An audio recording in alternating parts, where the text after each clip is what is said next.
আল্লাহর নবী ডেকে বললেন, বেলাল, জান্নাতের মধ্যে গেলাম। বেলাল রে, জান্নাতের মধ্যে যায় দেখলাম তোমার পায়ের আওয়াজ পাওয়া যায়, তোমাকে দেখা যায়। বেলাল রে, কি আমল করলি? হযরতে বেলাল ডাক দিয়ে বলেন, ইয়া রাসূলুল্লাহ, আমার তেমন কোনো আমল নাই।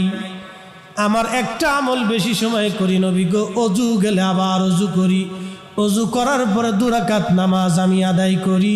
একবার জোরে বলা যাবে কি মারহাবা?